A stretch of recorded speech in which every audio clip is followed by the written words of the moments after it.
Bienvenue sur le message de la semaine du Cause Camp. Nous espérons que ce message puisse t'encourager et te faire avancer. Suite, là ça enchaîne pour vous. Demain il y a une petite pause, c'est Nouvel An. Du coup, soit c'est ouf, c'est enfin une pause, ou plutôt, faut profiter de celle-là. Je sais pas où tu te sens, si t'es très spirituel ou... Non, je rigole, je rigole. T'as le droit d'en avoir marre au cas où, c'est pas grave. Je sais pas si je l'ai dit ça hier en commençant. Il y a quelque chose que Dieu me parle beaucoup ces temps dans ma manière de me comporter en tant que chrétien.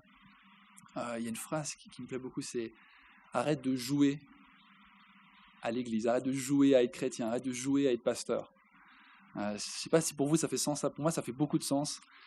Exactement ce que je dois faire pour être chrétien, parmi vous. Je sais comment je dois me comporter, je sais comment je dois être un pasteur ou plus ou moins, je sais comment être un orateur. Je sais bien faire le chrétien, ça fait 25 ans que je le suis, du coup j'ai maîtrisé l'art d'être chrétien devant des chrétiens. Mais Dieu, ces temps, il me parle beaucoup, arrête de jouer, quoi. Moi, je veux quelque chose de vrai. Et ce soir, moi, j'ai envie de m'engager. Je vais pas jouer à être le prédicateur aujourd'hui, je vais pas juste dire des beaux mots pour vous plaire, parce que je sais, ça, la dernière fois que j'avais utilisé ce terme, ça avait fait pleurer cette personne, et du coup, je vais le réutiliser. Mais j'aime faire pleurer les gens, d'accord. Mais j'espère que vous aussi, vous allez jouer le jeu. Oh, non, justement pas. Je trouvais. Vous allez ne pas jouer à être chrétien et être le bon campeur. Et je suis bien dans la salle, puis après, dès que je pars de la salle, je reprends ma vie de tous les jours. Et je pense que ça joue aussi pour quand tu rentres chez toi, dans un petit moment, c'est le bout avec 4 jours de camp encore, 3 jours de camp. Comment tu vas te comporter quand tu rentres?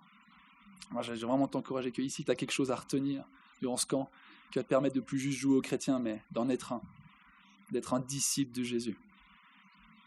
Amen. Du coup, je vais commencer à prier et on va y aller. Seigneur Jésus, merci pour ce message que tu as préparé. Merci pour ta parole, Seigneur, qu'on va lire ensemble, pour ce que tu vas nous révéler, Jésus. Je prie que ce soir, alors qu'on est exposé à ta vérité, elle puisse nous libérer, Seigneur. Alors qu'on est exposé à ce que tu as fait, ça puisse venir nous impacter, Seigneur, et nous changer de l'intérieur. Seigneur, je prie que ce soir, on puisse avoir un renouvellement de l'intelligence, que tu puisses renouveler nos pensées, restaurer nos cœurs, et qu'on puisse ressortir différents cette soirée, Seigneur, d'une manière ou d'une autre. Merci parce que quand tu es là, il se passe quelque chose. Quand on est face à face avec toi, quand on est face au Dieu de l'univers, on ne peut pas repartir indifférent, Seigneur. Alors merci pour ta présence ce soir, en ton puissant nom. Amen. Amen. Ce soir, je vais vous parler d'un de mes sujets préférés. Ce n'est pas le sujet préféré de beaucoup de gens. Moi, je l'aime beaucoup, ce sujet. J'en ai même fait un travail de bachelor où j'ai écrit 50 pages dessus, voire plus. Je vais vous parler du péché. 50 pages sur le péché, c'est long. J'ai galéré à le faire, mais c'était vraiment incroyable. Et je comprends pourquoi on n'aime pas le péché, genre en parler tout le temps. Mais en fait, je crois que moi, c'est une des vérités les plus fondamentales de chaque être humain. Ça touche tout le monde. Et il y a peu de messages qui touchent aussi profond à notre âme. Et surtout, il y a peu de messages où il y a autant d'espoir dans la Bible. Parce que la Bible, elle est remplie d'espoir pour le péché et pour ce domaine.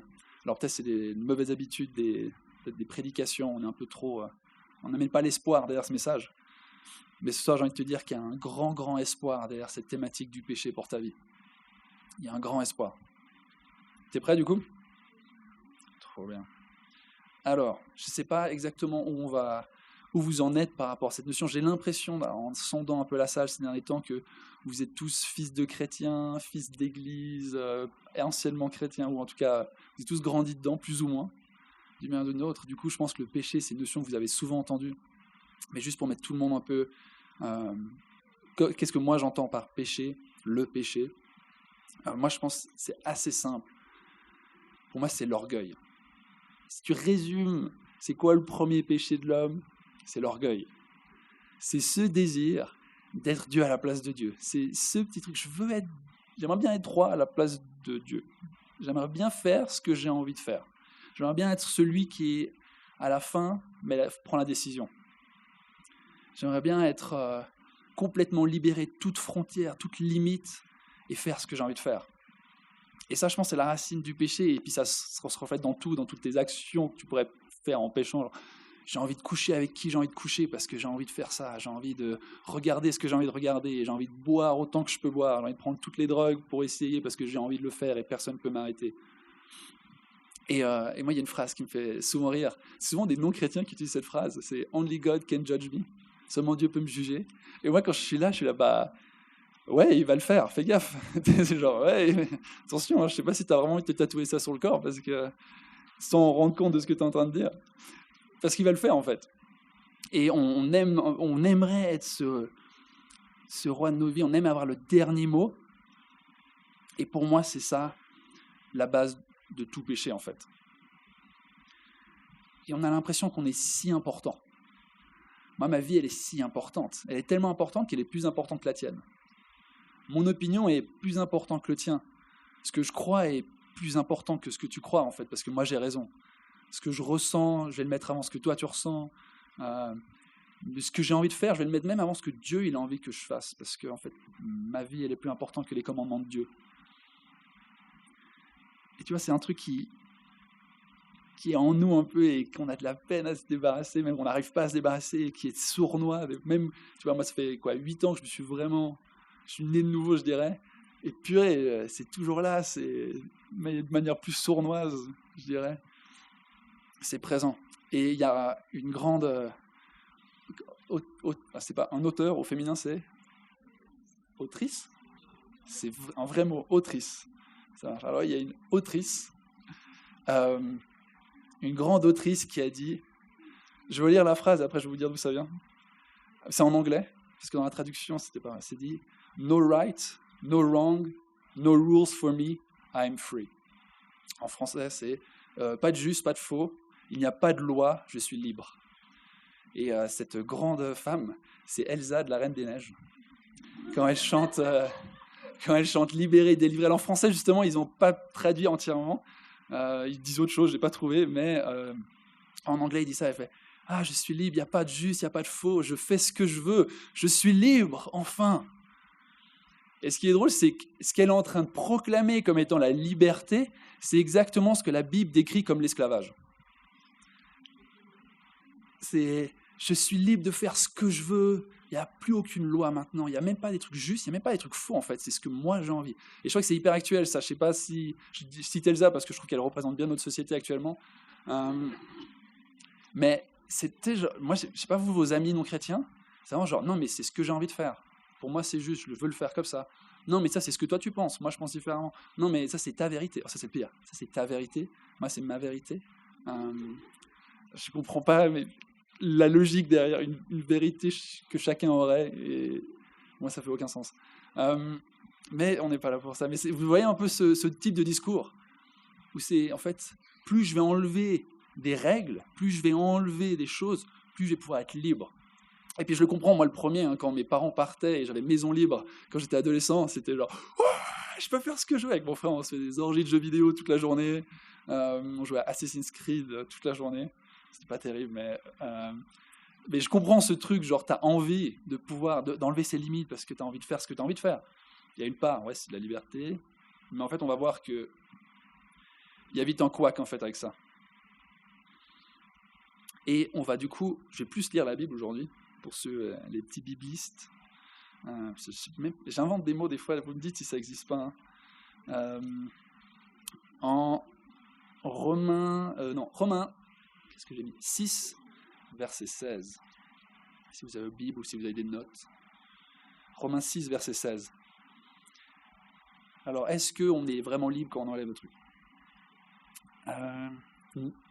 J'aime bien Paul, quand il écrit, il pose souvent des petites questions, et tu te sens un peu bête, parce que tu sens que tu devrais savoir ça, puis tu le sais pas, puis il fait « Ah, tu sais pas ?» Et il commence du coup « Ne savez-vous pas que si vous êtes livré à quelqu'un comme esclave pour lui, vous êtes les esclaves du maître à qui vous obéissez, soit du péché qui conduit à la mort, soit de l'obéissance qui conduit à la justice. » Il fait « Vous savez-vous pas ? Ah, tu sais pas ça ? En fait, que tu vas être esclave. » Ah, yes. Il y a pas d'entre-deux, en fait. Soit tu es esclave du péché, soit tu es esclave de la justice. Et du coup, quand tu proclames « je suis libre de faire ce que je veux », en fait, la seule chose que tu es en train de proclamer, c'est que tu es libre de faire toute chose autre que la justice. Et tu es libre, en fait, d'être esclave de ton propre orgueil, de ton propre corps, de ta chair, je veux dire. Du coup, on est dans cette réalité, ok, du coup, c'est quoi la liberté, en fait? C'est quoi la solution? Ou plutôt, même, il se passe quoi, là? Parce que on est esclave. On est esclave de quelque chose. On est esclave de celui à qui on obéit. Si j'obéis à mes pulsions, si j'obéis à mes désirs, ça veut dire que je suis esclave du péché. Et Paul, il l'explique tellement bien plus tard, au chapitre 7, versets 15 et 19. Il dit quelque chose de, je pense, qui est... Chaque personne qui écoute ça, je pense, tu dois te sentir concerné. Il dit, je ne comprends pas ce que je fais. Je ne fais pas ce que je veux et je fais ce que je déteste. Je le relis. Je ne comprends pas ce que je fais. Je comprends pas. Il y a des trucs, je ne sais pas pourquoi je les fais. Je ne les comprends pas. Je n'arrive pas à expliquer. Et je ne fais pas ce que je veux. J'aimerais tellement bien faire, mais je n'arrive pas. Et pire que ça, je fais ce que je déteste. Je déteste ce que je suis en train de faire. Et moi, je suis tellement... Enfin, ça me concerne tellement, ça. Je me représente tellement là-dedans. Je comprends pas. Moi, je suis le premier, des fois, je fais un truc, je parle d'une manière à une personne, je juge cette personne, je regarde ce truc, je suis là, mais pourquoi j'ai fait ça? Peut-être, t'arrives après et t'es là, il s'est passé quoi là? Qu'est-ce que j'ai fait? Pourquoi je suis arrivé à faire ça? Ou je fais pas ce que j'aimerais? Qui ici aimerait que tout le monde s'aime? Ouais. Qui aime tout le temps tout le monde? Ah là-bas, il y a les petits menteurs. Ah non? Ah, ok, si tu le penses. Très bien. Du coup, genre, on sait ce qu'on aimerait faire, mais on le fait pas tout le temps. Et même pire, on fait ce qu'on déteste. Qui déteste, on va dire, genre, quand tu vois une personne vraiment mal parler à une autre, c'est genre, ah, mais cette personne est tellement bête. Et là, tu regardes ça, tu es genre, ah, c'est horrible de faire ça. Qui est d'accord avec moi? Vous n'êtes pas obligé, hein, on ne joue pas aux chrétiens, hein, je vous ai dit. Hein. Si vous aimez critiquer les gens, c'est votre droit, on va prier pour ça après. Vous avez le droit d'avoir tort, c'est votre droit. Mais il y a ce truc, genre, je fais ce que je déteste. Et après, il continue, il se répète un petit peu, mais il dit un petit peu différemment. En effet, je ne fais pas le bien que je veux, mais je fais au contraire le mal que je ne veux pas.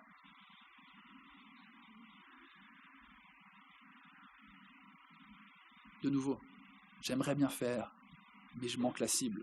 Vous avez sûrement déjà entendu, c'était un peu le truc à la mode, tout d'un coup, moi je l'avais pas entendu quand j'étais enfant, tout d'un coup c'est venu à la mode, tous les pasteurs ont traduit le mot péché, en fait ça veut dire manquer la cible en hébreu et tout, c'était un peu à la mode. Et c'est ça, hein, mais c'est un peu tout le monde a commencé à le sortir. Du coup, péché, en fait tu manques la cible, tu fais ce que t'aimerais pas et tu fais pas ce que tu veux. Mais du coup, si là on s'est tous sentis concernés, c'est quoi la différence en fait entre être chrétien et pas chrétien en fait? Parce que si les chrétiens et les non-chrétiens aimeraient faire des choses mais ils font ce qu'ils détestent, au final ça sert à quoi d'être chrétien? Parce que déjà tu peux pas faire ce que tu aimerais faire, et en plus tu n'arrives pas à faire ce que tu voudrais. Attends, c'est clair ce que je dis? C'est clair? Mais tu vois cette tension entre, eux ils n'arrivent peut-être pas à faire le bien qu'ils aimeraient tout le temps, mais au moins ils n'ont pas de règles, quoi. C'est l'autoroute, quoi. Ils font ce qu'ils font plaisir, tous leurs désirs, ils les accomplissent. Moi, je n'arrive pas à faire le bien, puis en plus, je suis limité parce qu'il y a cette loi, il y a cette justice que je dois faire. Et du coup, on est chrétien, mais en fait, à quoi bon être chrétien, en fait? À quoi bon Dieu? J'ai placé le thème du camp, je ne l'avais pas placé hier. À quoi bon être chrétien si tu pêches encore? Ça sert à quoi, en fait? C'est quoi la différence entre les chrétiens et les non-chrétiens? Parce qu'on a l'impression d'être esclaves du péché, autant que les autres. En tout cas, moi, j'ai l'impression. Du coup, on va voir ça ensemble. Et c'était un peu mon introduction pour vous amener à cet endroit.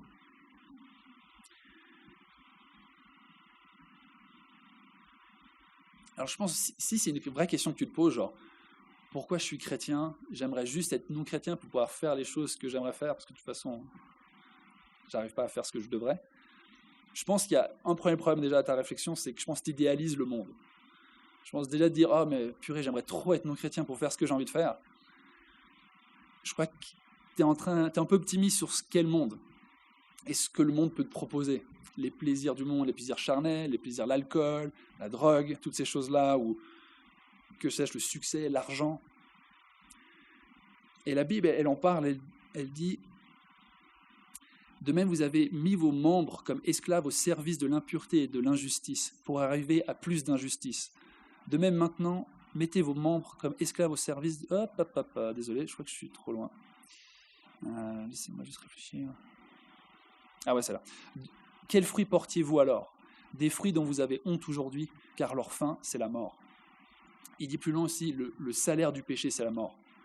Du coup, on dit, ouais, purée, ces personnes, ils ont tellement de chance, ils font ce qu'ils veulent. Moi, je sais qu'en grandissant, la question, genre, est-ce que j'attends le mariage pour coucher ? C'était ma grande question. Dans les mini-groupes, on en parlait beaucoup. Toi, t'attends, moi, j'attends, je sais pas. Et on verra par la suite. Bon, après, moi, je dis ça, mais j'avais aucune opportunité de le faire. Du coup, c'était facile de prendre cette décision. Mais Dieu m'a béni, heureusement, parce que j'étais faible à cet âge. Mais, attends, qu'est-ce que je disais avant ça ? Où est-ce que j'allais ? Ah oui, ouais, Attends, non. Il faut que j'arrête de faire des blagues des fois. Le fruit, c'est la mort. J'ai dit, ah ouais, on est optimiste. Ouais. Je vois ça maintenant, je sais où j'étais, mais qu'est-ce que je voulais dire après ? Ouais, trop, tu veux faire mon message ? Merci. Ouais, c'est pas aussi bien qu'on le remercie. Et on est très optimiste là-dessus. Et on a l'impression que, en fait, les autres vont être plus heureux. On a l'impression que, purée, si seulement je pouvais faire ça, ce serait tellement bien. Mais quand tu regardes, en fait, bon, la Bible dit que c'est la mort, la fin. Ok, en fait, la fin, elle n'est pas jojo pour eux. Mais peut-être le présent un petit peu avant, peut-être ils vont quand même bien profiter avant de mourir, peut-être qu'ils vont kiffer et tout. Mais moi, je vois aujourd'hui mes amis non chrétiens. Et au début, les choix qu'on prenait, on avait un peu une vie similaire. C'était assez conjoint, il n'y avait pas trop de différence. Et maintenant, avec l'âge, je vois vraiment nos trajectoires, elles sont en train de prendre une toute autre tournure. Nos vies, elles sont tellement différentes. Les choix qu'ils ont faits, les choix que j'ai faits, ça nous a amenés dans vraiment des endroits différents. Un de mes meilleurs potes, enfin mon meilleur pote, non chrétien, il a tout le temps des embrouilles avec ses copines. Tout le temps, le problème, c'est « ouais, mais je l'aime plus, mais c'est hyper bien qu'on est ensemble. » Ouais, mais normal que tu couches avec elle, c'est normal que c'est bien. « Ouais, mais c'est compliqué. » Et puis il se met dans des histoires pas possibles, parce qu'en fait, il n'arrive pas, il fait que de coucher avec des filles les unes après les autres un peu. Et tu sens que ça le travaille en lui, ça le ronge. Et moi, je suis là, je suis vraiment content qu'avec ma copine, c'est beaucoup plus simple pour l'instant. Et si on devait rompre, j'espère pas, Seigneur Jésus, mais il y a ce truc où, en fait, je ne me suis pas attaché à cette personne. Je ne me suis pas lié à cette personne. Je n'ai pas fait une alliance avec elle. Je n'ai pas fait un. Et du coup, je suis là, ok, il y a des petites... Ça, c'est un peu la Bible, c'est un peu... J'aime bien, elle te donne des conseils, elle te donne des choses à faire. Tu as l'impression que c'est souvent, mais en fait, tu regardes, ah purée, en fait, c'est pour mon bien. Même les lois que Dieu nous donne, c'est pour notre bien. Et ça, c'est assez incroyable. Du coup, je pense que le premier problème, si tu te posais cette question, j'aimerais juste faire ce que le monde, c'est que tu idéalises le monde. Tu idéalises ce que ça peut te donner. Et moi, vraiment, j'ai essayé plein de choses avant d'être chrétien. Je fumais, je buvais, je m'éclatais. Même, j'étais un peu le leader de mon groupe. Je suis celui qui a fait commencer à fumer plein de gens, celui qui a fait commencer à boire plein de gens. Du coup, moi, j'ai changé. Ils ont tous continué. J'étais, non, mais suivez-moi maintenant aussi. Et non, on ne veut pas de ton Jésus. Ah. Mais du coup, sans être le plus gros drogué ou le plus gros alcoolique, j'étais assez ado quand même. Du coup, c'était assez modéré. Mais j'ai connu un peu ce que c'est et je sais ce que ça donne. Je sais ce truc assez spontané qui te fait aller bien, mais qui ne te compte tellement pas, en fait. Qui te comble vraiment pas. Et ouais, j'ai abordé ça maintenant. Je ne sais pas si vous en avez déjà parlé aujourd'hui, durant le camp. On en parle souvent quand on est chrétien. Moi, la pornographie, ça a été le plus gros trauma de ma vie. Et c'était vraiment pour moi l'exemple même de « t'as envie de ça, tiens, ça va être bon. » Tu fais, tu regardes. T'es la plus grosse des ordures. Après, t'es genre, qu'est-ce que j'ai fait ? Et vraiment, ce passage que Paul dit, je comprends pas ce que je fais. Pour moi, c'était ça. J'étais, qu'est-ce que j'ai fait ? Je veux pas faire ça, je déteste ça. Pourtant, je le fais. Et à chaque fois, je me fais avoir. Et c'est ce truc, moi, ça allait si loin que des fois, genre vraiment, quand la Bible, elle dit, ça va vers la mort, moi, j'ai pensé, j'ai eu des pensées, c'est pas une envie, mais j'étais là, purée, si tu continues, c'est quoi ta solution que de te tuer ? Genre, j'arrivais pas à sortir de ce truc. J'étais là, il y a quoi comme solution? Je vais être addict toute ma vie. Et il y avait clairement, moi c'était très spirituel, j'ai clairement senti, il y avait un démon qui m'attaquait, il disait toute ta vie, je vais être ton maître, tout ça. J'étais genre, c'était un moment pas agréable. Mais quand un démon te parle, c'est pas super cool. Mais vraiment, j'étais là, c'est la mort en fait. Si je continue sur le chemin, moi actuellement, je vois pas d'autre espoir. Je vis pas d'espoir. Du coup, elle est où l'espoir dans tout ça? Je vous ai parlé d'espoir avec le péché, on y arrive. La Bible, elle est assez claire sur l'espoir. Jésus, en disant, il est venu vaincre le péché. Ouais, Jésus, t'as vaincu le péché, merci. T'es mort à la croix pour mon péché. Et en fait, ça veut dire quoi concrètement dans ta vie? Parce qu'on a vu, on a levé un peu la main. Qui continue de pécher? On peut lever la main encore? Yes, merci. On est tous un peu là. Et du coup, c'est quoi cette tension? Il y a une tension dans la Bible. Il y a une tension dans ta vie entre ce qui est vrai et ce que tu expérimentes. Et du coup, on va lire et on va essayer de mettre de côté notre expérience. On va essayer de tamiser un peu ce côté-là de nos vies et on va écouter la vérité. On va voir quelle est la vérité. Et après, on va essayer de voir comment on l'applique. Alors, je vais lire en Romains 6, verset 2. Alors, le contexte au cas où c'est, Paul il a dit, quand il y a le péché qui abonde, la grâce elle surabonde. Du coup les gars sont, mais du coup on n'a qu'à plus pécher pour que la grâce surabonde. Et il fait, non. Et du coup il dit ça. Dirons-nous donc, allons-nous persister dans le péché afin que la grâce se multiplie? Certainement pas. Voilà, là je vais éviter Paul. Nous sommes morts au péché. Comment pourrions-nous encore vivre dans le péché? Ignorez-vous que nous tous qui avons été baptisés en Jésus-Christ, c'est en sa mort que nous avons été baptisés? Par le baptême en sa mort, nous avons été ensevelis avec lui, afin que comme Christ est ressuscité par la gloire, de même nous aussi, nous menions une vie nouvelle. En effet, si nous avons été unis à lui par une mort semblable à la sienne, nous le serons aussi par une résurrection semblable à la sienne. Nous savons que notre vieil homme a été crucifié avec lui, afin que le corps du péché soit réduit à l'impuissance, et qu'ainsi nous soyons plus esclaves du péché. Que Paul est en train de dire, quand Jésus il est mort, vous arrivez à mettre directement, merci. Il est en train de dire, quand Jésus il est mort, c'est une fois pour toutes qu'il est mort. Il est venu régler le péché du monde. Quand Jean-Baptiste il voit Jésus, il dit, voici l'agneau qui vient retirer les péchés du monde. Et c'est pas juste, il vient pardonner et essuyer tes péchés jusqu'à que tu en fasses d'autres. Après, il les ressuie, ensuite il les pardonne, ensuite il les ressuie, et ainsi de suite. Il dit, je suis la solution du monde. Le problème du monde, c'est le péché. Je suis la solution. Je suis venu vaincre ce péché. Et il dit, une fois pour toutes, j'ai pris, c'est assez hardcore, le vieil homme, ton vieil homme, cette chair, cette partie de toi qui pêche, a été crucifiée. Il est hyper clair là, Paul. Il est hyper hardcore dans son terme. Il dit, non, tu es crucifié. Ton corps, ton péché, il est à la croix. Il a été vaincu une fois pour toutes. Il est impuissant. Ensuite, il dit, en effet, celui qui est mort est libéré du péché. La Bible est en train de dire sur ta vie, que tu le ressentes ou pas, que tu es libre du péché, que tu n'es plus esclave du péché.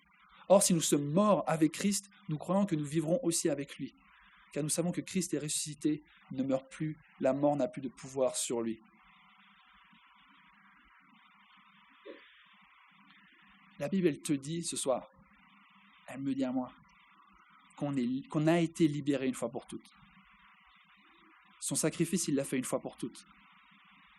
Ok, mais purée, moi, je sais que c'est con. Moi, j'ai fait un bachelor sur ce passage-là, parce que ça m'énervait de ne pas comprendre comment ça s'applique dans ma vie. Je disais, mais qu'est-ce que Paul il veut dire par là? Parce que après, il va dire, ouais, mais je fais pas ce que j'ai envie. Et là, il vient de dire, mais il a été crucifié, je suis plus esclave du péché.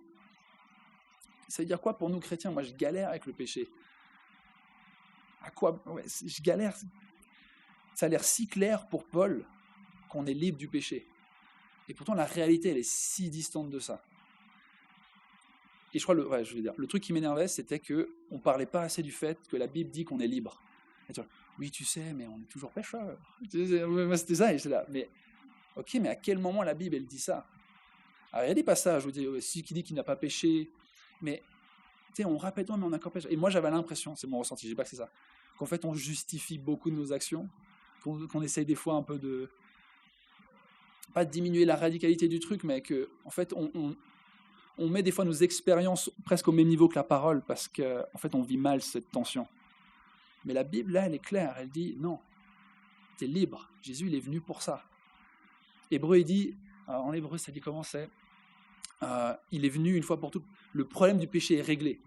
C'est-à-dire que la prochaine fois qu'il va revenir, ce ne sera pas pour régler le péché. Okay, c'est-à-dire que le problème du péché, il est déjà réglé. Ok.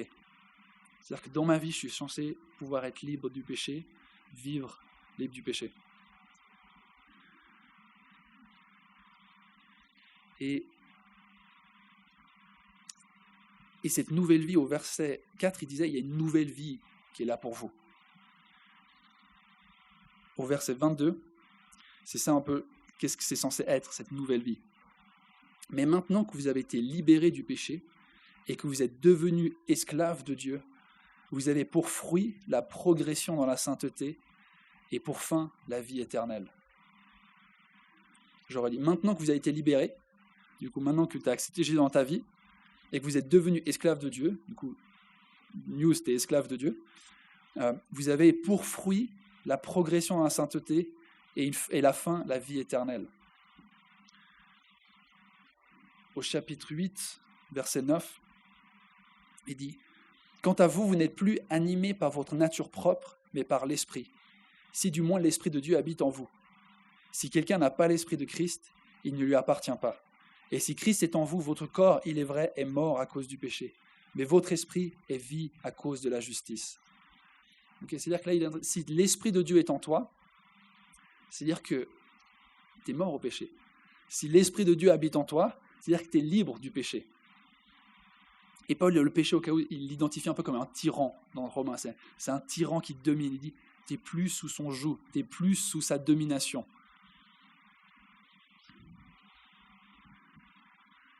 Il y a pas mal, je dis beaucoup de choses, je lis beaucoup de versets, j'espère que vous êtes avec moi. Je vais arriver sur un côté après plus agréable pour la suite, je vous promets.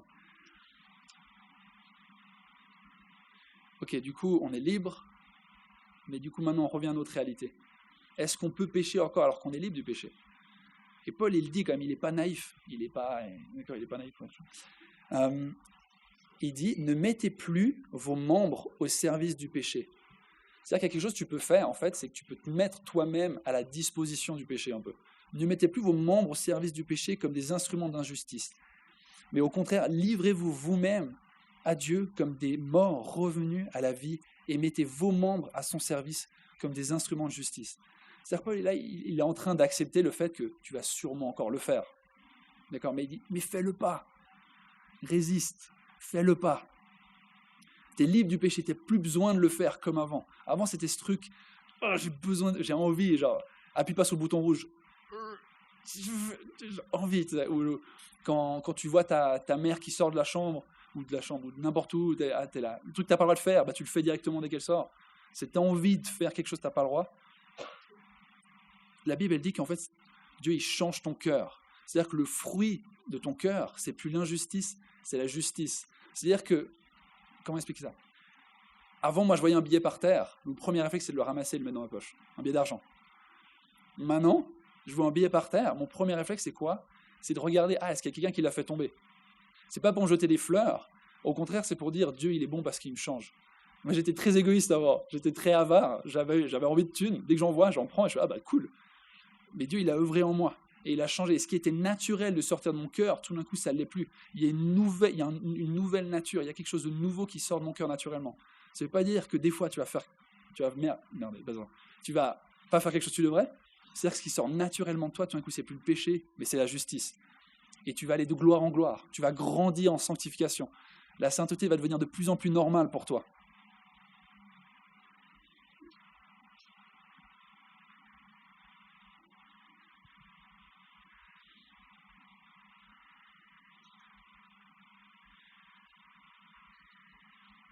Du coup, pour être très concret un peu, ça ressemble à quoi? Comment faire ça? Parce que je suis le premier à savoir à quel point c'est dur de ne pas pécher. Honnêtement, je suis vraiment pas bon pour pas pécher. Et j'ai pas du tout envie d'essayer d'amener cette morale et tu te sens mal à la fin de mon message et puis je suis très orgueilleux. Oh, mais pourquoi tu n'arrives pas? La Bible, elle le dit. Non, purée, c'est impossible par nous-mêmes. Et moi, ça, j'ai dû le réaliser à travers des années, comme j'ai dit, d'addiction, à travers des années où j'ai galéré contre la pornographie, où j'étais là, j'arrive pas, Seigneur, j'arrive pas à pas regarder, j'ai pas envie, mais en même temps, j'ai envie. Et ce que Dieu il m'a montré une image qui m'a beaucoup parlé. Et ça, c'est, je pense, l'image que j'ai envie que tu repartes de ce camp avec. J'avais l'impression dans ma vie que là, c'est quand tu vises pour le péché, tu es sur ce niveau-là, là tu vis dans le péché, tu as regardé la pornographie, ou je sais pas, tu es encore allé en soirée, tu t'es bourré la gueule possible, ou je sais pas ce que c'est pour toi le péché dans ta vie, je pense que toi tu le sais très bien. Et j'ai l'impression que moi, dans ma vie chrétienne, c'était comme ça. Là, j'étais là, puis tout d'un coup, j'avais, oh mince, j'ai vu cette fille. Oh non, mince. Oh purée, sur Internet, j'ai regardé cette image. Oh non, je sens que je suis en train de glisser, Oh non, mince. Et après, tu es là, oh purée, ok, je suis allé sur le site, mais c'est bon, je suis reparti. Oh non, mais je sens que je tombe. Et au moment où je regarde, et je me masturbe, et pouf, et là, tu es tout en bas, et tu es genre là, je suis horrible, je suis un pécheur, pourquoi je suis là, Dieu? Qu'est-ce qui m'arrive? Et Dieu, il m'a montré, il dit, Cédric, en fait, je crois que tu ne comprends pas, tu n'es jamais là. En fait, tu n'es jamais en train de descendre vers le péché. Il m'a dit, Cédric, tu es ici, et c'est moi qui viens te chercher. Tu n'es pas mieux que les autres, et tout d'un coup, tu commences à faire des choses moins bien, et ça t'amène vers le bas, et tout d'un coup, tu es en bas, et je dois venir te chercher. Tu es tout le temps à ce niveau-là. Et pour moi, concrètement, ce que ça disait, c'est genre, dès que je voyais une fille, dès que je voyais une image que je ne devais pas voir, c'était au lieu de dire, oh non mince, qu'est-ce qui va m'arriver? Mince, je vais essayer. C'était directement, je viens à genoux devant Dieu, je dis, Seigneur, je sais où ça mène, désolé, j'ai pas envie, j'ai ce cœur qui tend vers cette pornographie, j'ai ce cœur qui tend vers ce péché, aide-moi. Et du coup, moi-même, au lieu d'attendre que mes comportements aient clairement là, mentalement, et même, je pense qu'il y a une vérité, j'étais là, non, je suis directement là, Dieu, je me repens, je te demande pardon pour ce que je fais. Change-moi, change mon cœur. Et en fait, tout se passe là, et là, c'est le côté plus, on parle moins du péché, mais le but de ta vie de chrétien, c'est pas de pas pécher. D'accord? Le but de ta vie, c'est pas de pas pécher. Le but de ta vie, c'est de demeurer en Dieu. Le but de ta vie, c'est de poursuivre Jésus. C'est d'être amoureux de lui. C'est d'être comblé par lui. C'est de faire de lui ton trésor. C'est qu'il devienne tout pour toi. Et quand tu es dans cette posture-là, quand tu te laisses, tu es là vers lui, et tout d'un coup, tu commences à faire un truc que tu ne devrais pas, c'est pas genre, oh mince, purée, maintenant je vais commencer à le faire par mes forces, je vais pas pécher. Non, c'est, tu restes vers Dieu. Tu dis, Seigneur, j'ai besoin de ton aide. Je sais où ça me mène. Ça fait des années que je fais ça. J'arrive pas à me contrôler. Aide-moi, change-moi. Et du coup, si le péché pour toi est un problème dans ta vie, pour moi, il y a un peu 4 trucs qui sont importants. Le premier, c'est la foi. C'est croire ce que la parole dit. Paul, il dit aussi, considérez-vous comme mort. C'est-à-dire, il y a un truc, il faut que tu y croies. Crois que tu es libre. Crois que cette pornographie, tu n'es pas addict à ça, que tu n'es pas dépendant à ça. Crois que cette relation amoureuse, un peu, comment on dit Tu as essayé de dire quelque chose? Ouais, toxique, où tu es dépendante à la personne. Ah, je peux pas. Moi, je sais que j'ai des amis où il y a eu ça, où une relation tellement malsaine, et elles n'arrivaient pas à ne pas retourner dans cette relation. Dès que le gars leur faisait le moins de petits trucs, elles revenaient vers lui. Si ça, c'est un de tes problèmes, et tu es là, j'arrive pas à pas retourner. Crois que tu es libre. D'accord? C'est par la foi qu'on vit. Crois que tu es libre. Ensuite, prie. Viens vers Dieu. Seigneur, j'y arrive pas par moi-même. Je viens vers toi. Je viens à genoux devant toi. Change-moi. La Bible, c'est à propos de Dieu qui change ton cœur. Tout l'Ancien Testament est en train de dire, oh, le cœur des Israélites, il est sale, il est pécheur. Il y a besoin d'un truc qui se passe dans le cœur. Il est en cœur de pierre. Du coup, la solution, c'est quoi? C'est que Dieu change ton cœur. Concrètement, c'est dire quoi? C'est dire qu'il va changer les trucs que tu aimes. J'ai eu de la peine à le dire, mais en fait, j'aimais beaucoup la pornographie. Je pense que c'est 1 an après que j'ai arrêté à regarder la pornographie que je me suis rendu compte. En fait, j'aimais beaucoup ça. Je disais, à la fois, je détestais ça, et à la fois, j'aimais beaucoup le faire. Et quand j'étais en train de boire et tout, il y avait à mon côté, moi, j'aime pas boire, mais en même temps, j'aime vraiment boire. J'aime l'effet que ça me fait. Et en fait, j'assumais pas ce côté-là de mon cœur. Et je crois qu'en tant que chrétien, quand on dit, on ne veut pas jouer à être chrétien, c'est arrête de prétendre que tu n'aimes pas ton péché. D'accord? Arrête de prétendre que c'est entièrement un truc que tu détestes. C'est pas vrai. Si c'était entièrement un truc que tu détestais, tu le ferais pas. D'accord? Il y a quand même un truc en toi où tu aimes un petit peu ça.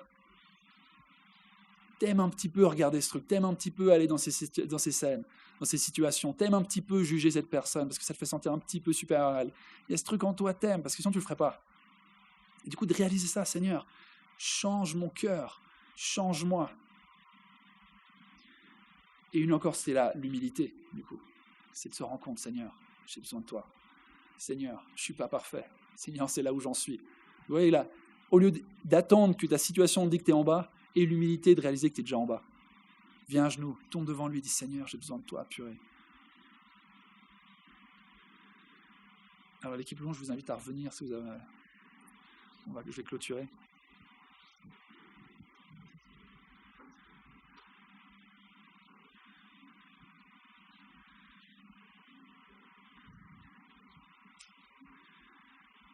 Ce que je rêve pour toi, c'est que tu sois complètement amoureux de Jésus. Parce qu'il n'y a rien d'autre qui a le même goût que Jésus. Il dit, goûtez et voyez combien je suis bon. Tout ce que tu pourras essayer dans le monde, rien ne va te satisfaire comme Jésus. C'est que des illusions. C'est cette malbouffe, c'est ce McDo avant un gastro. C'est ce, ça va me régaler. Puis t'as pas l'obi, puis t'as les problèmes gastriques, et c'est pas génial. Alors que Dieu dit, non, j'ai quelque chose de mieux pour toi. Le Dieu de l'univers lui-même se donne pour toi. Le Dieu créateur est là, viens, je t'invite à une relation avec moi. Demeure en moi et je demeurerai en toi. Tu n'as pas besoin de cet alcool pour t'amuser. Tu n'as pas besoin de cette beuh pour être cool, pour t'amuser, pour t'envoyer. Tu n'as pas besoin de cette relation. Tu n'as pas besoin du sexe dans ta vie pour être comblé. Tu n'as pas besoin du sexe dans ta vie pour être une femme ou un homme. Tu n'as pas besoin de toutes ces choses-là. Viens vers moi, je suis la seule chose dont tu as vraiment besoin. Viens vers moi. Du coup, je prie ça pour vous. Que vous puissiez être comblés par lui et que vous puissiez comprendre. C'est pas à propos de ne pas pécher. Parce que ça, si ça c'est ton but, tu vas te foirer. Moi, ça a été mon but pendant des années. Ça n'a pas marché. Et c'est, viens vers lui, désolé Dieu, et un cœur de repentance. Et tu vas voir, il va changer ton cœur. Et moi, honnêtement, c'est ouf de le dire. Alors, je fais toujours très gaffe avec ça, parce que je sais que je suis très fragile. Mais je peux honnêtement dire, j'ai plus envie de regarder de la pornographie. Il n'y a plus un côté de moi un peu genre j'aimerais bien, genre si je suis seul tout d'un coup, si je suis un film. Non, j'ai vraiment plus envie. Et dès que je sens un petit truc, genre, j'ai pris le réflexe, je balance mon attelle, Seigneur, je me mets à genoux, je veux pas, je connais cette route. Dieu, il a vraiment fait un miracle dans ma vie. Ce truc qui était si difficile, il l'a changé. Cette envie de fumer, cette envie de boire, il l'a changé du jour au lendemain.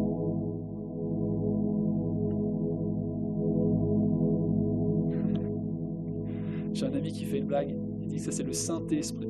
Le Saint-Esprit. C'est un Saint-Esprit. C'est ce moment où le pasteur, ça devient sérieux, il y a quelque chose qui se prépare. Le Saint-Esprit est là.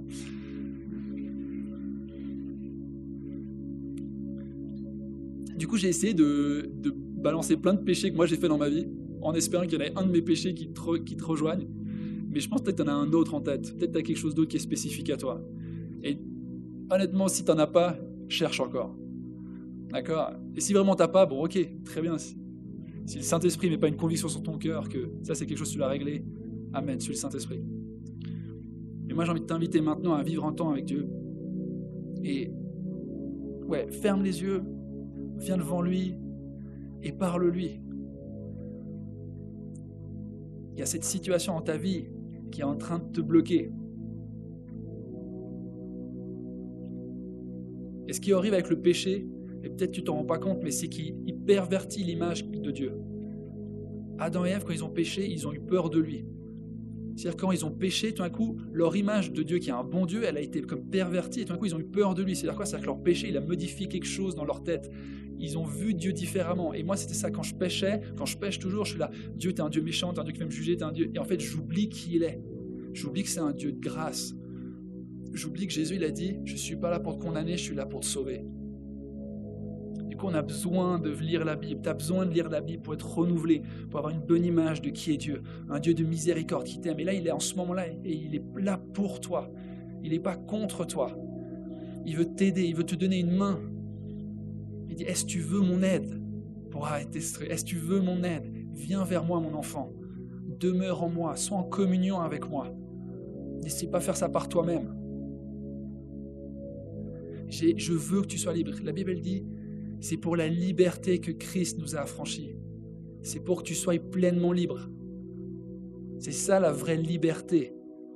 C'est de venir, de se soumettre à un bon Dieu qui te dit, viens, je te donne mon amour, je te donne la liberté. Tu es libre de faire la justice maintenant. C'est pas de faire ce que tu as envie de faire. Tu as la liberté de choisir à qui tu te soumets. Et Dieu, c'est un bon Dieu à qui se soumettre. Parce qu'il il a de la compassion, il a de la patience, il a de la miséricorde, il a un amour infini pour toi. Moi, ça, c'est un maître à qui j'ai envie de me soumettre. Le péché, c'est la mort qu'il me donne. Je vais avoir ce que je mérite. Mais Dieu ne me donne pas ce que je mérite. Dieu il me donne sa grâce. Dieu il me donne sa vie éternelle. Et il y a une vie nouvelle qui est là pour toi ce soir. Et comme hier, j'ai envie de te remercier. Hier, tu as vraiment joué le jeu. Il y a beaucoup qui sont allés derrière, qui ont demandé la prière. Il y a toute une équipe qui est là pour toi, pour t'aider. Tu n'es pas tout seul. Tu n'es pas tout seul dans ta vie. Il y a des gens qui t'aiment, qui ont envie de te bénir, qui ont envie de t'aider. Va demander de l'aide. Sois humble. Dis, c'est ça la situation où j'en suis. J'ai ce problème-là, j'ai besoin d'aide, je ne sais pas comment faire. Du coup, je vais arrêter de parler et je vais te laisser faire maintenant. Je vais laisser Dieu agir dans ta vie. Saint-Esprit, merci pour ta parole. Merci parce qu'elle est tellement radicale et on a de la peine à la croire parce qu'elle est si différente de notre situation. Mais tu dis qu'on est libre, Jésus. Tu dis qu'on est libre du péché. Qu'on n'est plus esclave, qu'on n'a plus besoin de le faire. Et Seigneur, ça paraît des fois si loin de la vérité, de ma réalité en tout cas. Père, viens te révéler ce soir. Viens nous montrer ce qui est vrai. Viens nous attirer à toi dans ton amour, dans ta présence, qui nous transforme, qui nous comble. Viens rejoindre chaque personne dans cette salle, Seigneur. Restaure-la, guéris-la.